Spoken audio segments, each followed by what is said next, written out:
दोस्तों अॼु अव्हांखे ॾसींदासीं गोल्डन पबजी जी भरपूर कहानी। सो वीडियो स्किप न कजो, हलूं था पंहिंजी वीडियो जी तरफ़। उन खां अॻु में असांजे चैनल खे सब्सक्राइब कयो। दोस्तों ही आहे गोल्डन पबजी।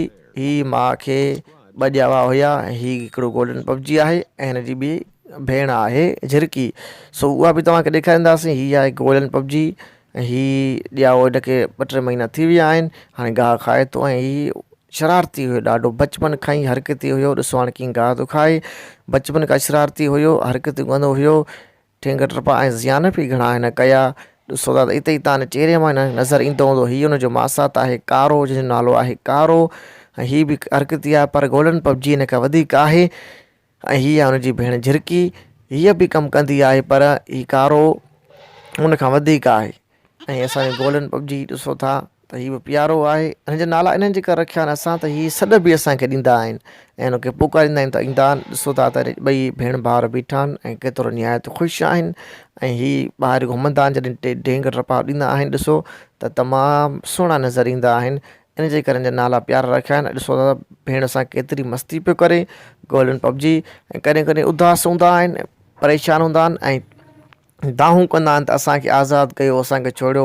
हाणे हीउ खट ते चढ़ियो बीठो आहे। ॾिसो केतिरी मस्ती पियो करे।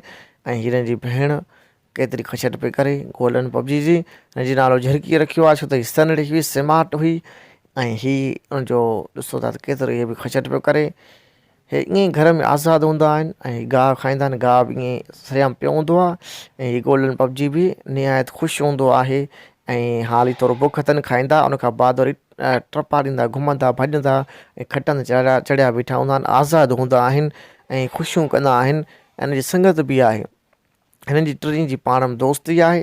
हीअ पाण में ख़ुशि हूंदा आहिनि ऐं वण खाईंदा आहिनि, गाह वग़ैरह खाई पाण में ख़ुशि थींदा आहिनि। हुनखे पाण असां क़ैद कंदा आहियूं, मतिलबु ॿधंदा आहियूं। वरी उते मसरूफ़ थी वेंदा आहिनि। वरी राति जो निंड कंदा आहिनि। ऐं तव्हांखे ॾिसो था वीडियो, उमेदु आहे तव्हांखे वणंदो हूंदो। इन खां अॻु में असां चैनल खे सब्सक्राइब कयो ऐं बेल आइकन खे क्लिक कयो। दोस्तो ॾिसो था त हे केतिरो ख़ुशि आहिनि ऐं केतिरो गाह खाइनि था ऐं ठेंग टपा ॾींदा आहिनि ऐं केतिरा सुहिणा आहिनि। माशाअल्लाह, अल्लाह जी कुदरत आहे। ऐं ॾिसो था त केतिरो निहायत ख़ुशि आहे, केतिरो मथे पियो। हिनखे ट्रेनिंग बि असां ॾेई सघूं था। जेको हिनखे सेखारिबो उहो ई पंहिंजो किरदारु अदा करे सघनि था।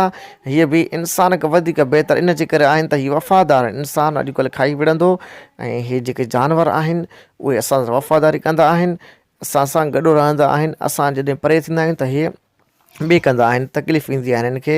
ऐं ॾिसो था तव्हां केतिरो ख़ुशि बीठा आहिनि ऐं पंहिंजो मसरूफ़ आहिनि। हाणे ॿाहिरि निकिरी आया आहिनि। ॾिसो था त केतिरो ॿाहिरि नज़ारा ॾिसनि था। वरी ही अंदरि वेंदा पंहिंजे घर। ॾिसो था त वीडियो में वरी पंहिंजो घर थो वञे। ॾिसो केतिरी सुञाणप आहे। दोस्तो अॼु जो हीउ वीडियो हुयो।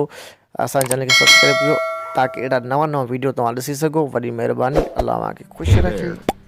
Subscribe to my channel and also press this bell icon.